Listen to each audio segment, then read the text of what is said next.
Merci Elisabeth Pilet pour cette présentation et pour l'organisation une fois encore de ce cycle de conférences sur le vitrail et de m'avoir donné l'idée de vous présenter les travaux que je mène en ce moment, les recherches que je mène sur les liens en effet entre le vitrail et la photographie, ce qui peut paraître un petit peu étonnant en effet pour un cycle qui se concentre sur les peintres et les peintres sur verre en dialogue, mais on s'est dit pourquoi pas aller plus loin et s'interroger sur le dialogue aussi entre des photographes et des peintres sur verre, comme ici vous avez en effet l'exemple de Véronique Elena qui nous fait l'honneur d'être ici ce soir et je leur remercie une fois encore, et Pierre-Alain Parot qui est malheureusement décédé en 2023. Et bien sûr, la question, c'est aussi, de manière plus large, est-ce que l'invention de la photographie a entraîné des évolutions dans les pratiques d'atelier, aussi bien chez les cartonniers que chez les peintres verriers?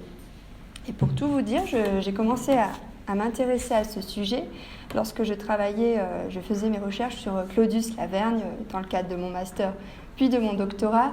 Et chez les descendants de cet artiste, j'avais retrouvé une partie en tout cas du fond d'atelier et notamment des photographies. Et je vais vous en montrer quelques-unes ce soir. C'est l'occasion d'exploiter ce matériau qui est vraiment que j'ai trouvé passionnant. Et donc actuellement, j'essaye d'aller beaucoup plus loin. Moi qui étais plutôt concentrée sur le 19e siècle, en effet, j'explore ce sujet jusqu'au XXe siècle, jusqu'au XXIe siècle, jusqu'aux créations les plus contemporaines. Donc c'est un sujet transpériode, intermédial aussi, entre différents médiums, et transdisciplinaire. Je souhaiterais quand même avant tout préciser, rappeler que l'interdisciplinarité est vraiment au cœur de l'étude aussi bien de la photographie que du vitrail. Il y a eu une approche intermédiale aussi bien dans la photographie que pour le vitrail, mais souvent on a comparé ces arts avec la peinture, comme ici, avec cet ouvrage de référence de Dominique de Fonréau, Peinture et photographie, qui s'interroge sur les liens spécifiques entre la peinture et la photographie. Mais vraiment les liens entre le vitrail et la photographie ont été encore très peu étudiés. C'est un champ de recherche qui s'ouvre et qui est très prometteur. Et il me semble important que le vitrail ne soit pas étudié isolément. Cette approche interdisciplinaire peut vraiment enrichir la vision qu'on en a. D'autant plus que, lorsqu'on y pense, les peintres verriers et les cartonniers ont souvent maîtrisé différentes disciplines. Il y a des peintres verriers du 19e, comme Lavergne, qui à l'origine étaient peintres sur toile. D'autres excellaient dans la gravure. Donc il y a une diversité de compétences qui ont pu favoriser des échanges fructueux aussi entre les médiums. Et certains peintres verriers ou maîtres verriers ont également pratiqué la photographie. Et vous voulez donner cet exemple célèbre de Sylvie Gaudin, qui, avant de se consacrer au vitrail, a débuté sa carrière en tant que photographe. Elle avait reçu une formation auprès de Jean-Pierre Sudre à l'École supérieure d'art graphique à Paris. Et il y a une thèse en cours de Soline Maurien justement sur Sylvie Gaudin et qu'on a hâte de découvrir et qui permettra très certainement de prendre la mesure dans quelle mesure la pratique de la photographie a pu influencer son œuvre vitrée. Le 19 août 1839, vous voyez donc cette illustration qui présente François Arago, qui était un éminent scientifique et homme politique, qui déclare devant les académies des sciences et des beaux-arts que la France a acquis l'invention de Louis Daguerre, donc le daguerréotype, dans le but de partager cette invention généreusement, gracieusement avec le monde entier. Et ce daguerréotype, c'est vraiment un procédé nouveau qui est présenté dès le début comme une innovation majeure susceptibles d'enrichir les arts. Donc la photographie, à l'origine, est vue comme un outil, un instrument précieux pour les artistes, et ça leur offre la possibilité de capturer avec une grande précision des scènes, des paysages et des modèles aussi. C'est très utile pour les portraits.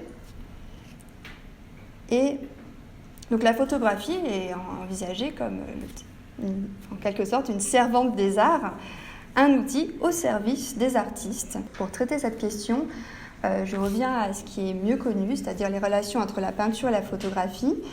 Ça peut nous donner des pistes d'approche, d'autant plus que, comme je vous l'ai dit, il y a certains peintres verriers qui ont commencé leur carrière et leur formation en tant que peintres. Donc on imagine qu'ils ont pu transférer certaines pratiques qu'ils avaient en tant que peintres sur toile dans leur atelier de peinture sur verre.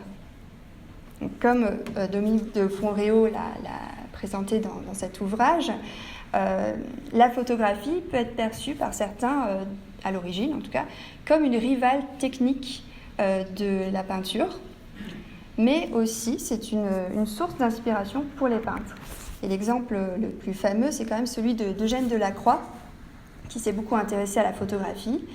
Et en 2009, il y avait une exposition au musée Delacroix à Paris qui mettait en regard les photographies avec les dessins ou les peintures exécutées d'après ces photographies, enfin, qui s'en inspiraient, parce que ce n'est pas du tout une copie conforme, loin de là.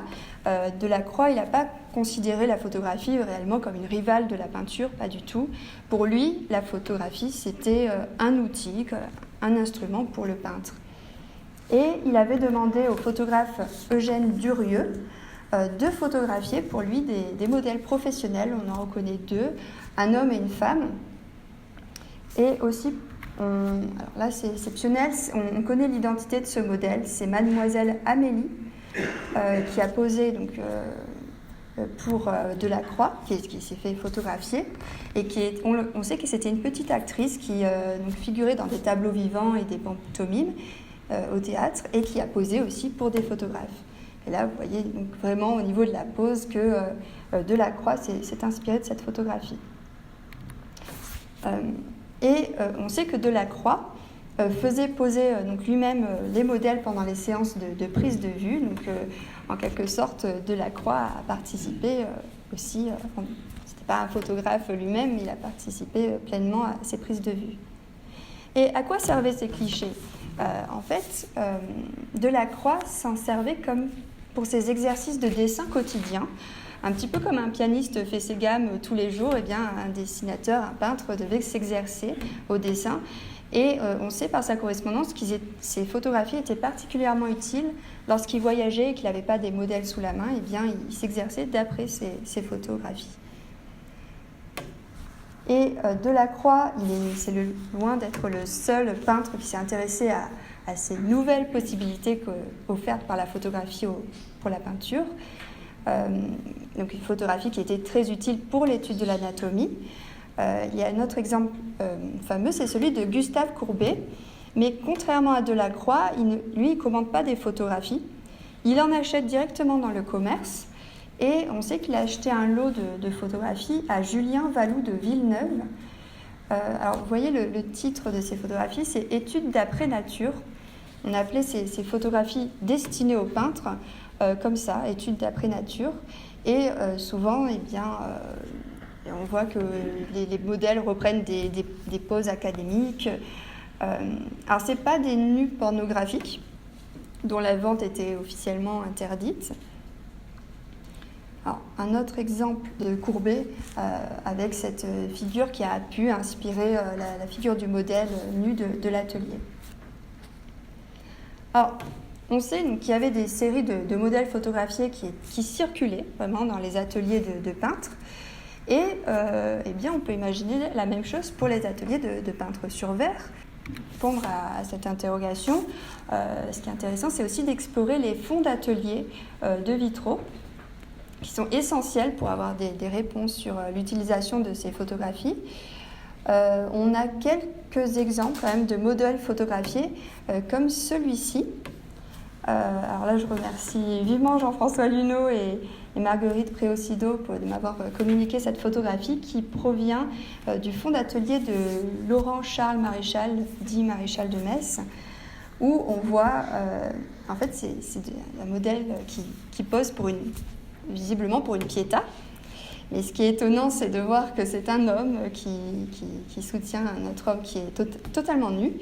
Alors on imagine qu'à l'époque, ça aurait été totalement inconvenant de photographier une femme portant sur ses genoux un homme nu. Alors c'est peut-être pour ça que la Vierge Marie est ici un homme en costume. Revenons-en à la pratique dans les ateliers et à un exemple célèbre, c'est celui d'Ingres, qui a fourni des cartons pour des vitraux. Ici, donc, les vitraux qui se trouvent à Notre-Dame de la Compassion à Paris et qui ont été cartons traduits dans le verre par la manufacture de Sèvres. Et vous voyez donc une étude pour la figure de Sainte Rosalie ici qui est totalement nue. C'est assez étonnant de les voir côte à côte. Donc Ingres vraiment travaillé, donc c'est d'après des modèles totalement nus pour ces figures, et même les figures de saintes. Et Claudius Laverne, que je connais bien, était justement un élève d'Ingres. Donc il a suivi cette formation, il a dû travailler d'après des modèles nus à l'origine. Mais dans ses écrits, par la suite, j'ai vu qu'il s'interrogeait sur la moralité de cette méthode, surtout quand il s'agissait de très jeunes modèles féminins. Et en réalité, dans ces dessins que j'ai retrouvés, il n'y a pas de nu. À chaque fois, les modèles qu'il étudie, il les étudie toujours habillés. Et ce qui est intéressant pour nous, c'est que Lavergne parle de la photographie. Dès 1856, il dénonce, je cite, « les abus de la photographie ». Il décrit les indécentes figures qui circulent dans les ateliers, colportées par des marchands. Donc il y a vraiment une question pour lui d'éthique. Il rejette ces photographies de nus qui sont pourtant destinées aux artistes. Et il dit aussi que donc ce genre de photographie, il estime que ce sont souvent les modèles prennent souvent des poses stéréotypées, totalement inutiles selon lui. Et je cite, « propres uniquement à satisfaire les regards des vieux libertins ». Alors, comme on est sur la question de Lavergne, j'avais trouvé à gauche cette photographie. Et c'est vrai que quand on la met en regard avec ce Saint-Lazare, cette figure de Saint-Lazare, c'est assez étonnant. Je ne sais pas du tout si c'était une photographie qu'il avait lui-même prise d'après un modèle, ou bien est-ce que c'était une photographie trouvée dans le commerce. Je n'ai pas encore de réponse, mais en tout cas, quand on les met côte à côte, on sent quand même qu'il a pu s'en inspirer. Par rapport au fonds d'atelier, je vais vous parler du fonds d'atelier de Lorrain, parce que tout dernièrement, en 2025, juin 2025, est paru cet ouvrage que je vous recommande sur les ateliers de vitraux Lorrain à Chartres, et qui en fait font une synthèse des études qui ont été menées depuis 2019 sur les ateliers lorrains par l'inventaire de la région Centre-Val de Loire, donc une étude remarquable qui est très utile pour les chercheurs sur le vitrail, parce qu'il y a beaucoup d'éléments qui ont été mis en ligne sur le site de l'inventaire, et je vais vous montrer certaines images qui viennent de ce site, et qui m'ont donné beaucoup d'informations, enfin de pistes de recherche, en tout cas nouvelles. Notamment, vous voyez ce type de photographie qu'on retrouve dans le fonds lorrain. Ce sont des tirages photographiques édités par Ernest Ziegler. Et vous voyez des personnes qui posent dans des costumes qui font tout à fait penser à des costumes de la Renaissance et qui ont pu servir de modèles pour des vitraux qui étaient très à la mode. Il y avait beaucoup de vitraux avec des personnages en costume de la Renaissance. Et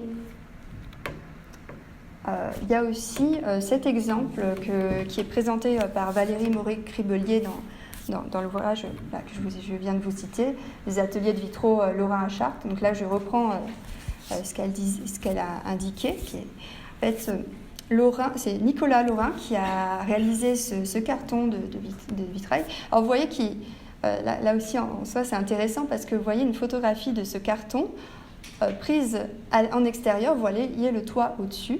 Donc là, on s'imagine un carton immense qu'on arrive à photographier à l'extérieur, certainement aussi pour des questions d'éclairage.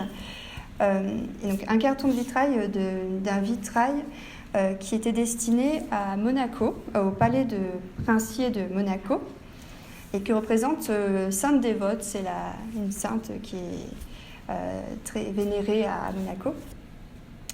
Sainte Dévote qui est représentée devant ses juges. Et là, ce qui nous intéresse, c'est que dans le fond lorrain, ils ont retrouvé des photographies, vous voyez des modèles en costume qui reprennent tout à fait les poses. Alors ici, c'est vraiment flagrant parce que le costume est même très très proche. Mais on a cet exemple-là aussi, pour 2 figures, où là, vous voyez que le visage est quand même très différent. Il a été idéalisé, totalement différent. Il a une barbe dans le carton. Le costume est pratiquement le même, des petites différences, mais on perçoit combien ces photographies pouvaient être utiles pour étudier la posture, le tombé des drapés. Et on a aussi ce dernier exemple où là, pour le coup, le visage est aussi très différent. Je ne sais pas si vous voyez, donc c'est les 2 figures à gauche. Donc là, on imagine que ce n'est pas du tout des photographies qu'il a trouvées dans le commerce, mais que c'est véritablement dans l'atelier lorrain. Ils ont dû demander à des modèles de poser exactement dans ces postures-là. Et là, ce qui est intéressant aussi, c'est qu'on voit la grille qui a permis de transférer, d'agrandir en fait, ce dessin, de travailler véritablement d'après la photographie. C'en est une preuve. Mais vous voyez que ce n'est pas non plus des transcriptions littérales de la photographie en vitrail. C'est vraiment un support, un outil pour le peintre verrier. Ce qui peut être également utile, c'est la photographie peut être utile pour les portraits. Ici, vous voyez un autre exemple tiré du fond d'atelier de Lavergne, où j'ai retrouvé donc, cette photographie d'un buste de Pie IX, du pape Pie IX. Et c'est vrai que quand on compare avec le portrait que Lavergne en a fait, il y a des petites il y a quand même des ressemblances, même si la tête est plus inclinée. Mais Lavergne n'a pas rencontré directement... Enfin, il avait rencontré à un moment Pie IX, mais il n'a pas posé pour lui. Et on imagine qu'il a pu travailler donc, d'après des photographies, soit du Pie IX, ou là, c'est plus original, une photographie d'un buste, d'une sculpture. Mais alors là, j'ai pas retrouvé la photographie, mais l'année dernière, j'avais parlé de Notre-Dame de Genève et des vitraux de Notre-Dame de Genève réalisés par Claudius Lavergne.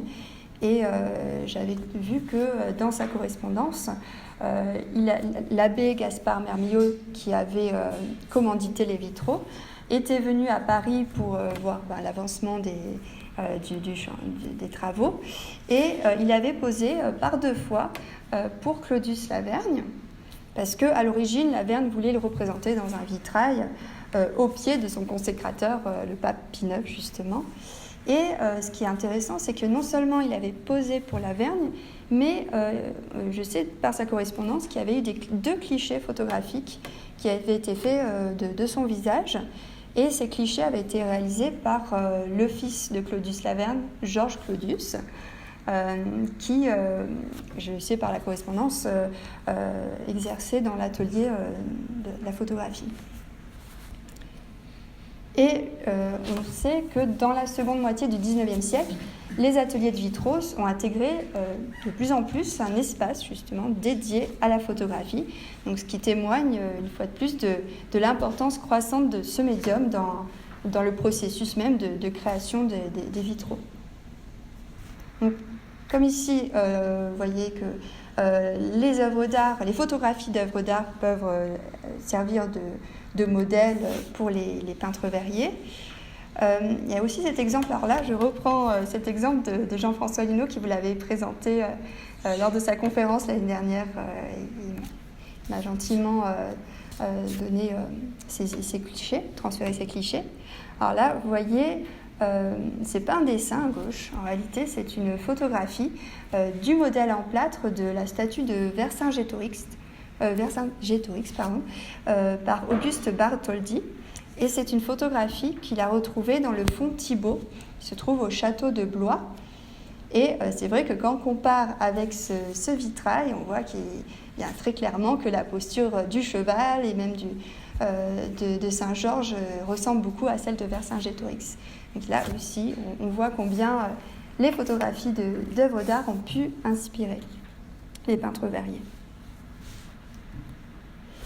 Et la photographie peut aussi servir à reproduire des vitraux réalisés par les peintres verriers, parce que vous imaginez, quand le vitrail est installé parfois à l'autre bout de la France ou du monde, on n'a plus le vitrail. Le peintre verrier n'avait plus ce vitrail sous les yeux, et la photographie c'est très utile pour garder une trace en fait de ce travail.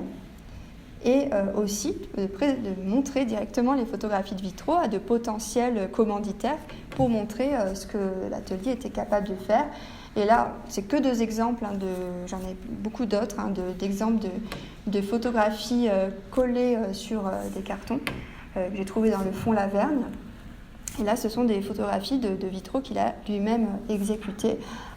Parfois, c'est utile parce que, pour ceux qui sont devant, vous voyez, il y a des petites annotations au crayon qui permettent d'associer cette photographie à un lieu, mais ce n'est pas toujours le cas.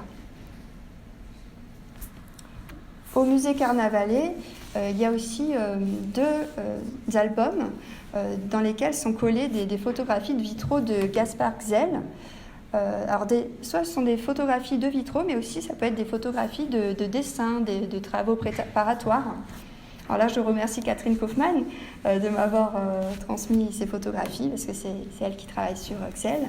Selon elle, ces albums dans lesquels il y avait ces photographies collées servaient à des fins publicitaires et surtout pouvaient servir à être montrés, comme je l'ai dit, à des clients.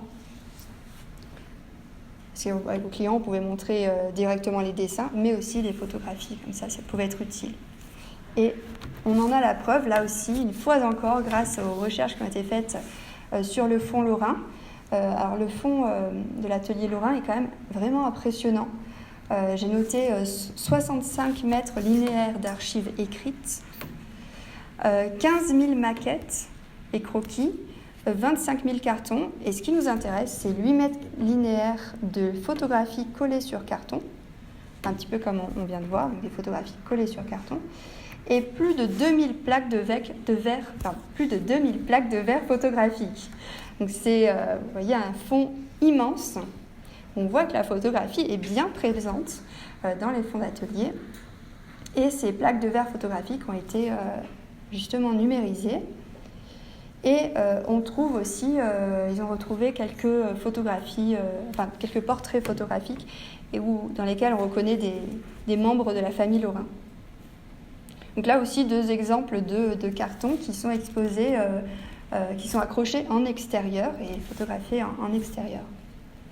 Et voilà, on trouve beaucoup de photographies qui sont collées, comme ici, c'est intéressant, c'est des photographies collées dans un carnet de commandes, ici. Mais ils ont retrouvé dans le fond lorrain aussi beaucoup de catalogues de modèles comme Xel. Donc c'est bien de pouvoir comparer les différents fonds d'ateliers, de voir qu'il y a certaines pratiques qui se faisaient dans plusieurs ateliers. Alors, il y a beaucoup de dessins photographiés aussi. Et ici, alors là c'est intéressant parce que c'est un peu une technique mixte. Vous voyez au centre la photographie d'un vitrail qui est collé sur un carton. Et autour, c'est un dessin, voilà, en couleur, la bordure en fait dessinée, peinte à la gouache.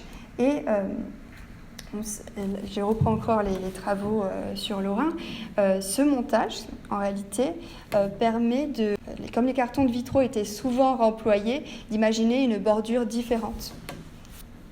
les photographies de vitraux ou de dessins pouvaient être utiles aussi pour assurer la postérité des œuvres.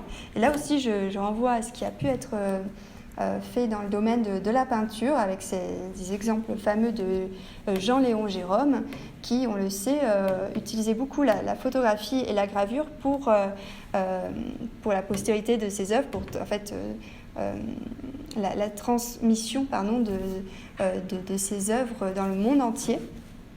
Là, on a un exemple de photogravure qui a été réalisée d'après une peinture de Jean-Léon Gérôme, l'Almé. Et alors, la question, c'est est-ce qu'on avait les mêmes pratiques dans le vitrail? Alors, j'ai retrouvé cette héliogravure, là aussi, non pas du vitrail, mais d'un carton de vitrail, vitrail qui se trouve à Paris, à Saint-Augustin, si vous avez l'occasion d'y aller, de Claudius Laverne, là aussi, mais que j'ai retrouvé à la Bibliothèque nationale. D'autres exemples ici avec cet album publicitaire dans lequel il y a un dessin et un vitrail qui sont reproduits par la photogravure. Et ici aussi, tout ce qui est carte postale, bien sûr, permettait de diffuser plus largement ces photographies de vitraux ou de dessins. Et la photographie est aussi utile pour la publicité. Les brochures publicitaires, de plus en plus, plus le temps avance, emploient des photographies, comme ici avec l'exemple de Francis Chigot, ou ici un exemple de Lorrain. Et pour les historiens du vitrail aussi, ce genre de photographie, c'est vraiment très utile. Vous voyez, des photographies d'atelier. Ici, c'est l'atelier d'André, en fait, je pense que c'est André Lanvergne, on le voit de dos. Et on voit sur les murs des cartons de vitraux, à gauche un vitrail. Et par exemple, moi j'aime beaucoup cette photographie qui représente le fils de Claudius Laverne qui s'appelait Georges Claudius Lavergne. Vous le voyez actionner une machine. Et si on zoome bien sur cette machine à gauche, il y a le nom Société Conneau et Davidsen.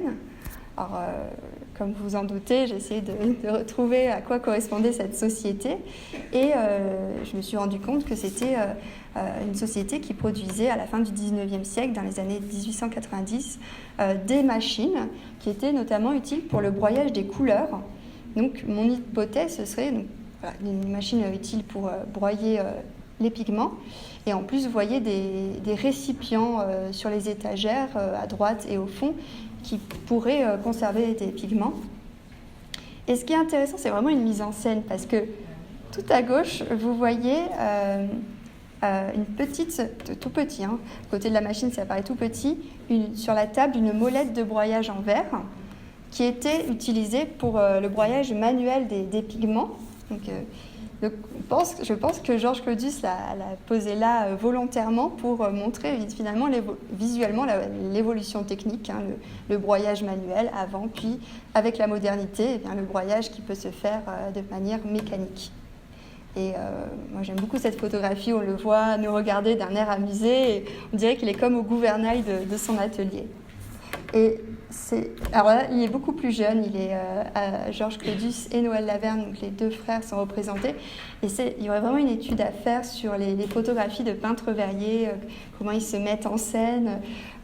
C'est vraiment intéressant ici, vous voyez, il fait mine de retoucher un carton. Ici, c'est leur père, Claudius Laverne, vous voyez, beaucoup plus sérieux, c'est intéressant parce qu'il ne se présente pas du tout comme son fils en train d'actionner une machine. Lui, il se présente avant tout plutôt comme un peintre avec un carton à dessin à gauche. Le chapelet à droite, pour montrer que c'était un artiste extrêmement croyant. Et là aussi, ces photographies de Claudius Laverne avec sa femme. Vous retrouvez, si vous suivez bien, au fond, le carton qu'on a vu reproduit par le procédé de l'héliogravure, le carton de Saint-Augustin. Et là, vous le voyez, il se présente plutôt comme un intellectuel, il est en train d'écrire, parce que c'était aussi un critique d'art. Et un fait intéressant, c'est que ces photographies ont été employés par Laverne pour faire ce portrait dessiné. Et alors là, ça mériterait toute une conférence, mais c'est un document qui est assez incroyable, c'est une photographie, mais j'ai appelé ça le mémorial du centenaire de Claudius Laverne, où en réalité il y a des photographies de l'atelier, au centre encore le carton. Il semblait vraiment trouver ce carton de Saint-Augustin, le présenter comme son œuvre majeure, la photographie en bas de lui avec sa femme, puis des photographies de vitraux. Donc c'est un montage qui a été fait par son fils, Georges Claudius, en 1815, pour le centenaire de son père. Mais là aussi, on a un emploi tout à fait original de la photographie.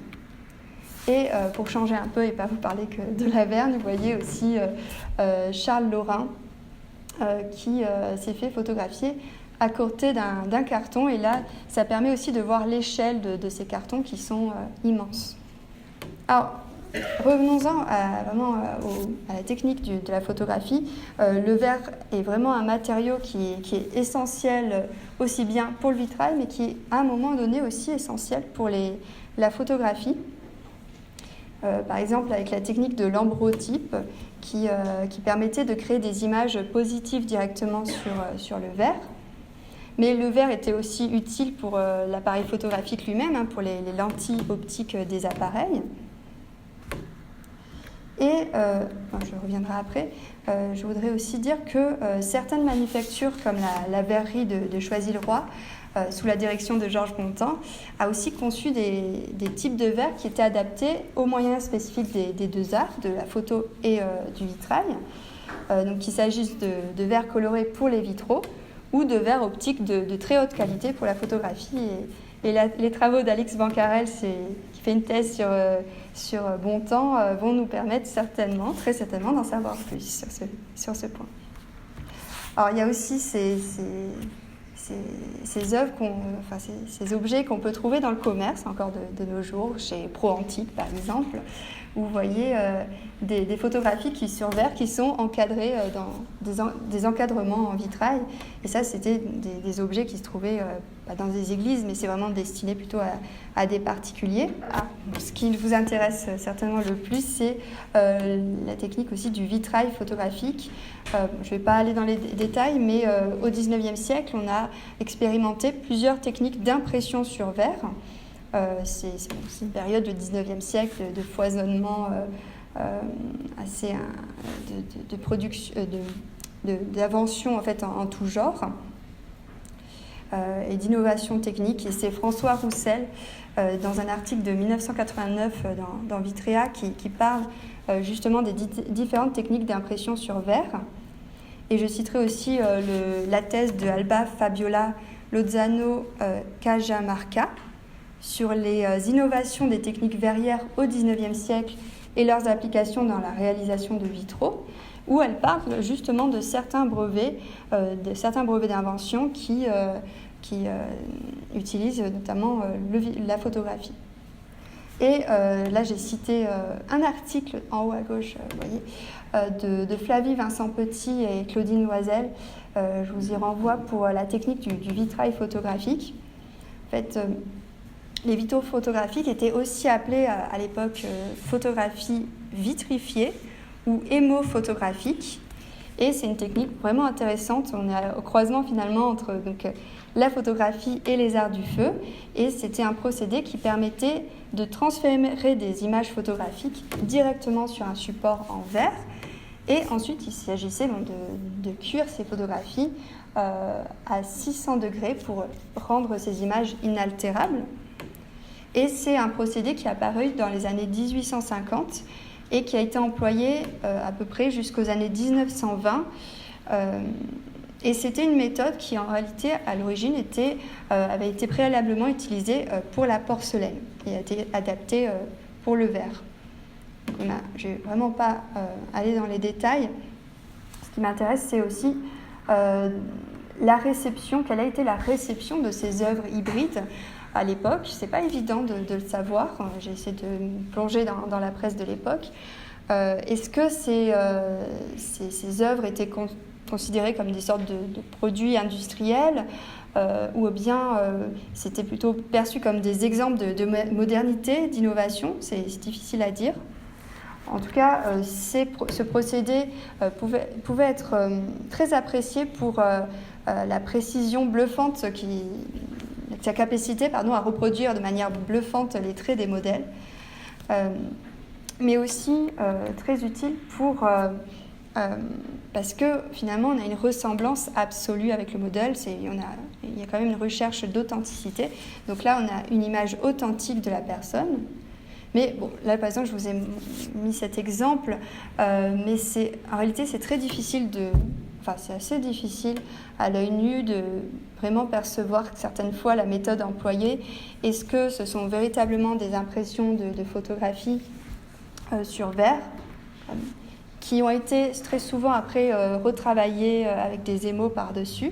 Donc c'est ça aussi qui brouille un peu les pistes, c'est que parfois quand on regarde de près on voit qu'il y a des coups de pinceau. Ou bien, certaines fois, on se demande si ce n'est pas des images, des portraits qui ont été faits d'après des photographies. On imagine, avec la transparence du verre, par exemple, c'était tout à fait possible d'agrandir une photographie, de la placer sous le verre et de peindre par-dessus, de suivre les traits. Donc, il peut y avoir ces deux techniques. Dans les deux cas, on a quand même des portraits qui sont très ressemblants.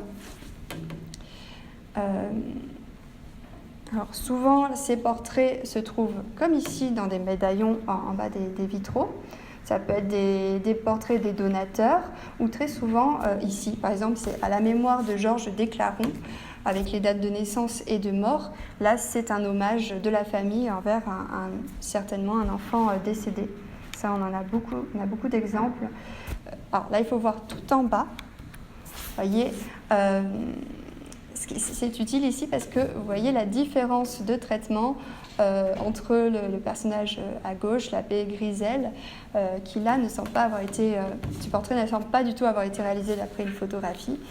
Et là, à droite, au contraire, deux portraits extrêmement ressemblants. C'est assez frappant quand on compare les deux. Alors, là, par exemple, ce vitrail, c'est les vitraux de Hirsch à Saint-Séverin. C'est honnêtement difficile de dire est-ce qu'il y a une impression photographique derrière, est-ce que c'est un grand artiste, donc il savait faire des portraits tout à fait ressemblants. Ce qui est sûr, c'est que là, on a une ressemblance quand même qui est telle pour certains personnages, on se doute qu'ils ont été réalisés d'après des photographies. Mais alors, je vous montre ce détail parce que j'ai remarqué que certaines fois, comme ici, les personnages dans des scènes ont des visages qui sont très ressemblants. C'est parfois assez flagrant la différence entre les personnages qui ne sont pas des portraits et d'autres qui le sont. Mais par contre, la figure de la Vierge ou du Christ est assez idéalisée ici. Et on a un exemple très connu à Saint-Séverin, c'est celui-ci. Parce que ce vitrail a été réalisé en souvenir de la première communion de Christian Garnier, qui est le fils de Charles Garnier. Donc on a ce portrait, mais là aussi, j'ai essayé de trouver une photographie qui ressemblait véritablement à ce portrait pour essayer de voir si véritablement ce portrait avait été fait d'après une photographie. J'ai trouvé celui-ci qui quand même ressemble beaucoup. Et là aussi, c'est un vitrail photographie ou un portrait réalisé d'après une photographie, c'est pas évident de le savoir. Et alors, à Saint-Séverin, je vous invite vraiment à y retourner parce que quand vous regardez dans les parties hautes, vous voyez, donc c'est vraiment une galerie de portraits. Vous voyez donc ces visages qui sont là aussi très individualisés et donc des hommes, des femmes. Et c'est intéressant l'emplacement aussi de ces figures. Les hommes sont placés le plus proche de l'autel, donc le plus proche du cœur, du lieu le plus sacré, alors que les femmes sont plus éloignées, ce qui dit beaucoup de la considération des femmes à l'époque. Et vous voyez donc, ces portraits de donateurs qui sont reproduits scrupuleusement dans leur laideur authentique. Si je reprends les termes du journal La France de Bordeaux en 1932, on est quand même loin de l'humilité encouragée par l'Église. Et c'est amusant parce que c'est Huysmans qui parle de ces vitraux à Saint-Séverin. Il en parle en 1898. Il regrette, je cite, que le curé actuel, qui est un brave homme, se soit laissé imposer d'horribles vitrailles agrémentées des portraits des bourgeoises qui les payent. Il y a aussi tous ces portraits d'enfants. Il y a très très nombreux portraits d'enfants. Alors Saint-Séverin aussi avec ses deux visages de bambins adorables, très, très amusant celui de gauche. Et il y a vraiment une dimension mémorielle dans ces vitraux, très souvent, où on voit justement des enfants représentés, et c'est souvent des portraits des enfants défunts. Et on imagine les parents qui veulent garder une trace du visage de leur enfant, et en plus une trace pas dans n'importe quel lieu, dans une église, sur un vitrail, et représenté sous la forme d'angelot. On a une époque aussi où il y a un essor du spiritisme, et c'est vrai que le fait que ce soit des images qui soient aussi ressemblantes, authentiques, c'est une manière aussi de réanimer en quelque sorte la présence de ces enfants, qui semble presque palpable. Il y a beaucoup de vitraux dans les cimetières. Là, c'est des exemples au Père-Lachaise. Là aussi, des petits angelots avec des visages d'enfants. La différence de traitement entre les apôtres et la Vierge Marie. Vous voyez quand même la Vierge Marie qui a carrément les traits d'une femme décédée. Le bambin, c'est l'enfant Jésus qui a, vous voyez, aussi des traits très individualisés. Beaucoup de vitraux funéraires, et je citerai le travail de Françoise Anotta, qui a fait une thèse soutenue en 2017 sur les portraits des défunts dans les cimetières lorrains de 1804 à nos jours, et qui a parlé justement des vitraux photographiques. Et la présence aussi des portraits se trouve dans les vitraux patriotiques, avec, je reprends aussi les travaux qui ont été faits sur l'atelier lorrain, avec, vous voyez, cette maquette où vous voyez des emplacements vides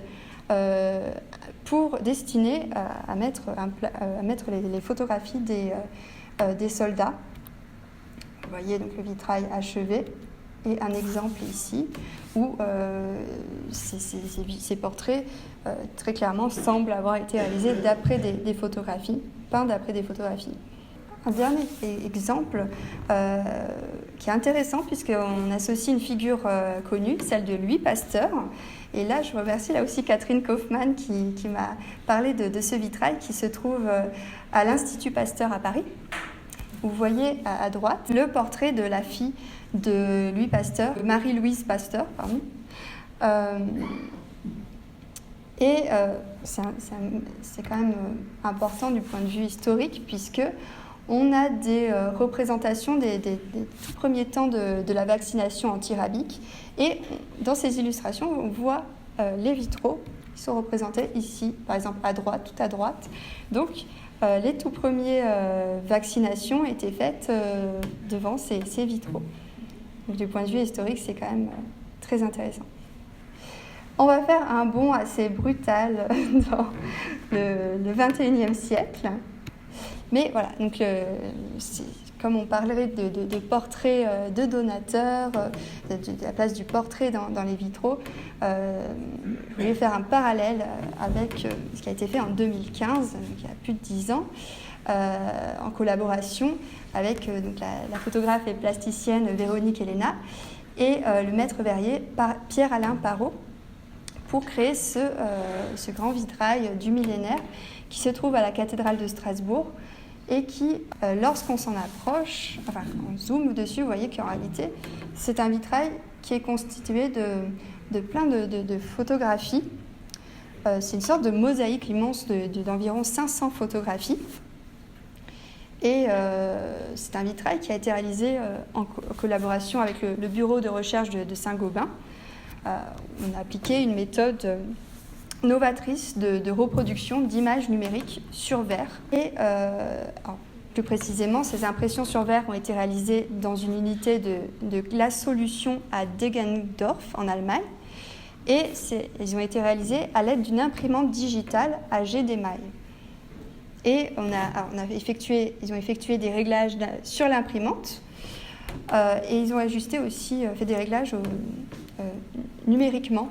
Je vous invite vraiment à aller voir un reportage que vous trouvez facilement sur YouTube, où vous voyez les différentes étapes de création de ce vitrail, des tout débuts, lorsque Véronique Helena prend les photographies en pleine nature, et aussi toutes les hésitations techniques, et notamment une déception dans les premiers temps, c'est que les impressions étaient un petit peu trop pâles.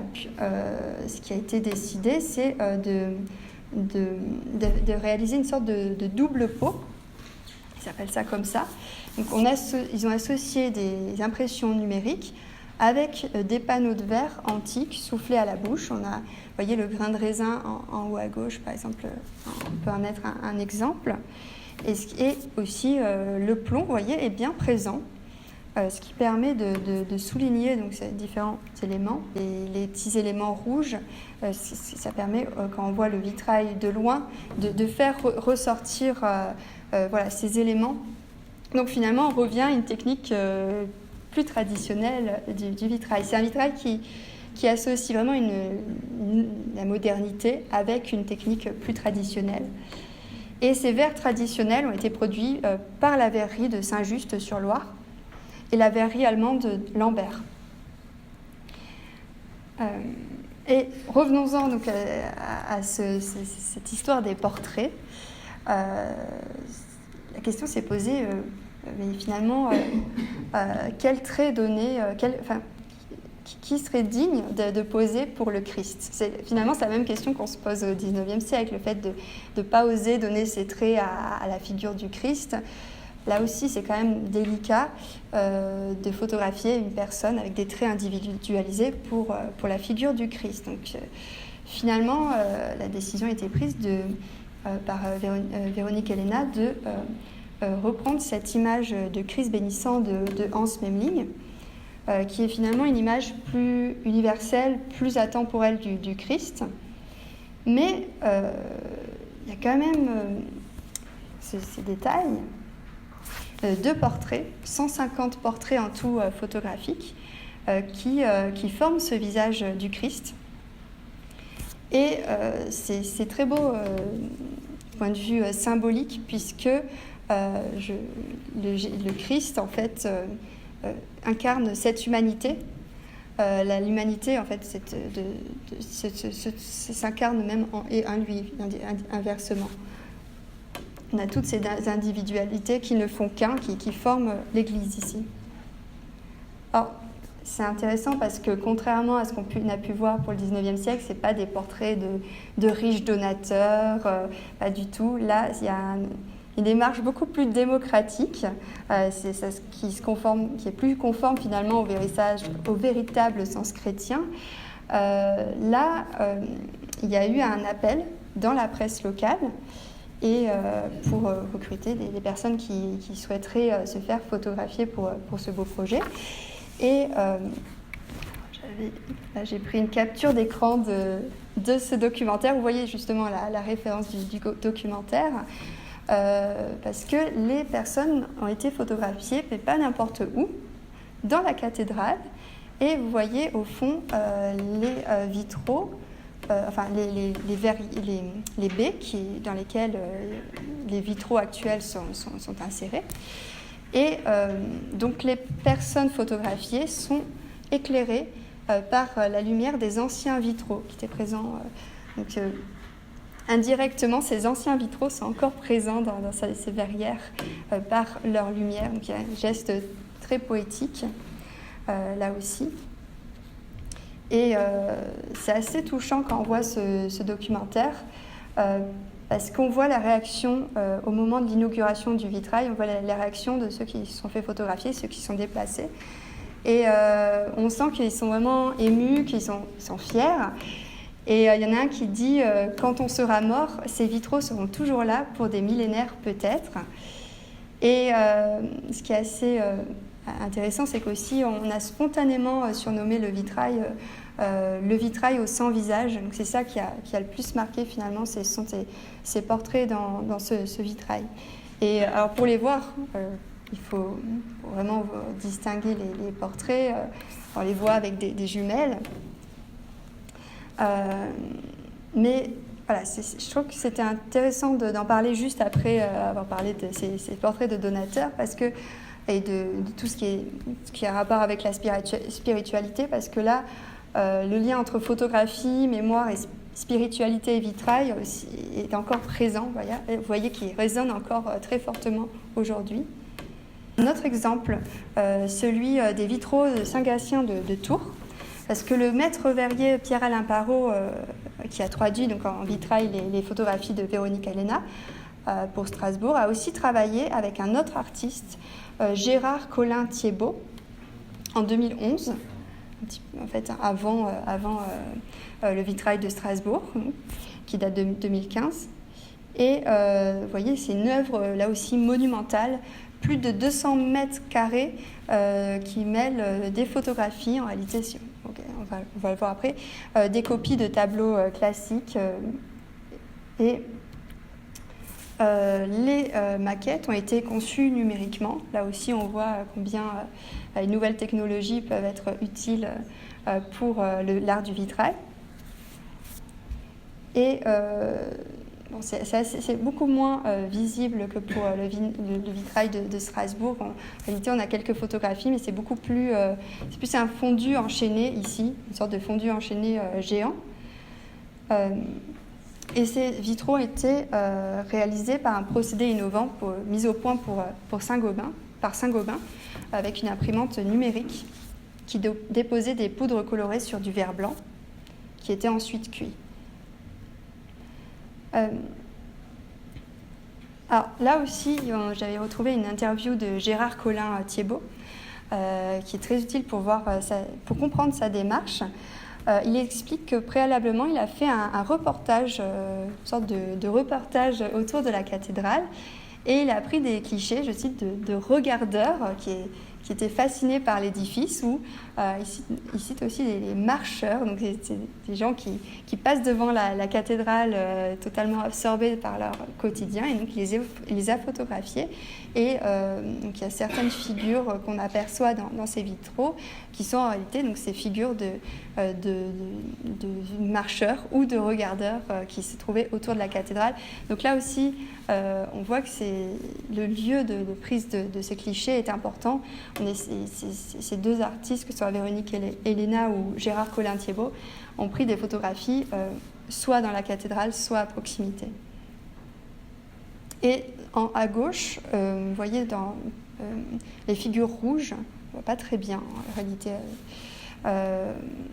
Si vous regardez bien, en fait, ce sont des photographies de tentes de sans-abri qui avaient été prises par l'artiste. Elles se trouvaient le long du canal Saint-Martin.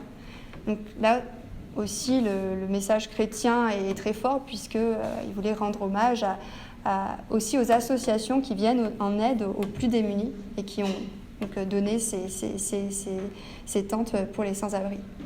Donc, avec l'intégration de ces photographies, on a quand même une portée universelle qui est assez forte. Et aussi, ces photographies permettent d'ancrer ces vitraux vraiment dans l'actualité. Et c'est intéressant aussi de voir Gérard Collin-Thiebaut qui critique l'abstraction, qu'il accuse d'avoir réduit le vitrail contemporain à une fonction décorative. Lui, il revendique vraiment une approche figurative et narrative dans ces vitraux, qui permettent, selon lui, davantage de transmettre un message spirituel et humain, qui est plus ancré dans le XXIe siècle. On a aussi l'exemple de Pascal Convert, quand je vous parlais des photographies, des portraits d'enfants. Là aussi, on revient à des portraits d'enfants.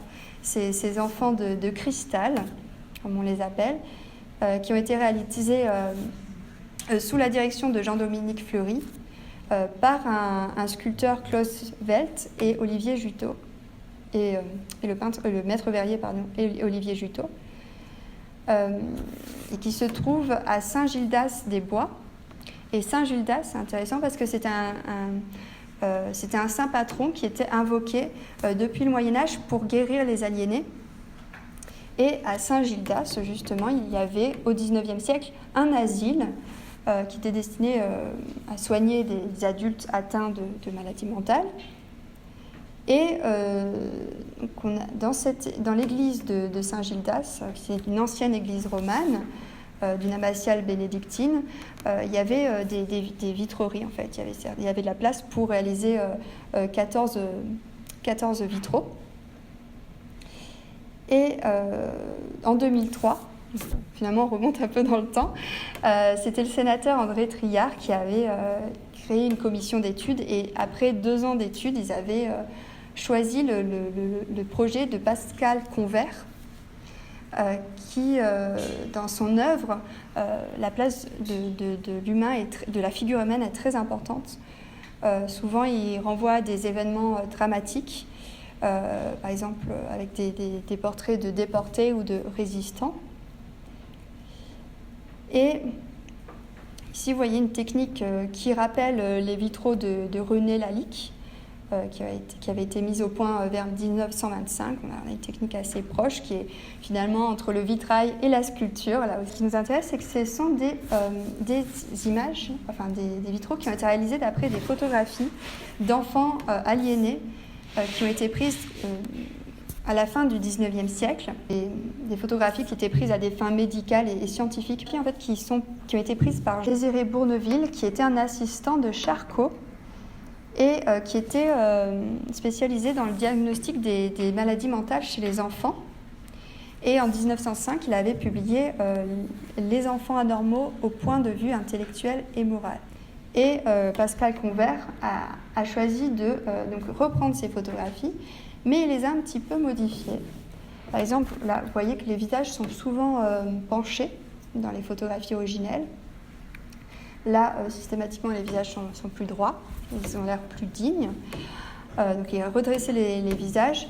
Il a fermé les yeux aussi de ses enfants, ce qui n'est pas évident quand on voit comme ça, parce qu'en réalité, on a l'impression, quand on est dans l'église, que ce soit à l'extérieur ou à l'intérieur, on voit les vitraux aussi de l'extérieur, on a l'impression que les enfants nous suivent du regard, alors qu'en réalité, ils ont les yeux fermés. Au niveau des vêtements et des poses, il y a aussi des petites modifications. Les vêtements ont été un peu simplifiés pour donner un aspect un peu plus universel aussi. Et donc tout élément médical aussi, enfin tout instrument à côté a été supprimé. C'est des photographies qui ont été retouchées, et qui ont ensuite été développées en 3D et transposées dans des bas-reliefs de plâtre aux dimensions des baies de l'église, et elles ont été retravaillées par le sculpteur Klaus Welt. C'est vraiment des œuvres qui sont le fruit d'une collaboration ici. Je voulais aussi vous montrer rapidement cette fonderie d'Antoigné. Alors ce sont des portraits qui ont été faits d'après des photographies. De loin, on dirait des photographies, vraiment, parce qu'en plus, on a l'aspect noir et blanc. Alors, la fonderie d'Antoigné, qui se trouve à Saint-James-sur-Sarthe, a été fermée en 1986, et la commune a acheté les bâtiments. Et pour faire perdurer en fait la mémoire des anciens ouvriers qui ont œuvré sur le site, on a décidé de faire ces vitraux qui sont en fait des portraits de ces anciens ouvriers. Donc là aussi, on a une dimension mémorielle qui est très forte. Et pour une fois, ce n'est pas dans un bâtiment religieux, ici. Et ce sont des vitraux qui ont été réalisés par les peintres verriers Stéphane Arondeau et Michel Ducreux. Ça date de 2007. Donc c'est quand même 148 panneaux répartis sur 50 mètres carrés de vitraux quand même. Alors, il y a des portraits, mais il y a aussi, comme ça, vous voyez, des scènes. Et de loin, quand on zoome, on voit que c'est pas une photographie, mais quand on regarde vraiment de loin en petit, on a l'impression que ce sont des photographies. Aussi le fait que c'est peint à la grisaille, le fait qu'il n'y ait pas de couleur. Et Stéphane Arondeau avait beaucoup échangé avec les anciens ouvriers. Il avait fait un travail d'historien, parce que Stéphane Arondeau est aussi un historien, pour essayer d'appréhender les aspects essentiels des métiers qui étaient exercés à la fonderie. Donc il y a aussi un aspect, une dimension sociale dans son travail, et notamment il s'était intéressé au travail des femmes. Et il y avait une exposition à Curzé-sur-Vonne, qui a un très beau titre, Instantané sur verre, où il y avait ce portrait de Robert Doisneau, donc là aussi réalisé par Stéphane Arondeau. Là aussi, et le lien entre vitrail et photographie est quand même très visible. C'est un hommage à Robert Doisneau, là je vous ai présenté la photographie. À gauche, c'est le vitrail qui a été réalisé d'après cette photographie, cet autoportrait de Robert Doisneau. Kiehinde Wiley, là aussi un autre exemple de vitraux qui ont été, de vitraux qui ont pu être réalisés d'après des photographies. Alors Kiehinde Wiley, vous voyez que c'est un peintre aussi sur toile, enfin on le connaît plus pour ses peintures sur toile, et vous le voyez ici travailler d'après une photographie qu'il a lui-même prise d'un modèle, et sont des œuvres qui sont hyper réalistes, donc photoréalistes. Et il y a une dimension aussi sociale très forte, parce que Kiehinde Wiley représente des Afro-Américains. Donc certains, en fait, ils les croisent dans la rue et ils leur proposent de se faire photographier par lui, de se faire portraiturer par lui. Et on a cet exemple de Sainte Adélaïde qui renvoie directement aux vitraux d'Ingres, que je vous ai montré un exemple tout à l'heure, de vitraux d'Ingres qui avait été réalisé par la manufacture de Sèvres. Ici, c'est plus parlant. Vous voyez, la pose est la même, le fond est pratiquement le même, donc le décor, tout est pareil, mais le modèle, lui, est très différent. Ici, ce n'est plus Sainte Amélie, mais Kern Alexander. Alors, c'est pas des impressions de photographie sur verre, mais très clairement, on voit qu'il y a un réalisme photographique qui est quand même très visible dans ces peintures. Ici aussi, voilà, avec Sainte Ursule et les Vierges, où vous voyez aussi le petit angeau en haut à droite qui n'est plus blanc mais qui est devenu noir. Kiehinde Wiley vraiment invite à repenser les notions de sainteté, d'héroïsme. Là, ce sont des personnages finalement qui sont, comme je vous l'ai dit, qui peuvent être des personnes qu'il a croisées dans la rue, qui le portraiture. Donc là aussi, on est très éloigné des portraits des riches donateurs du 19e siècle. On a aussi une réflexion sur le portrait. Merci beaucoup de votre attention et n'hésitez pas à me poser des questions.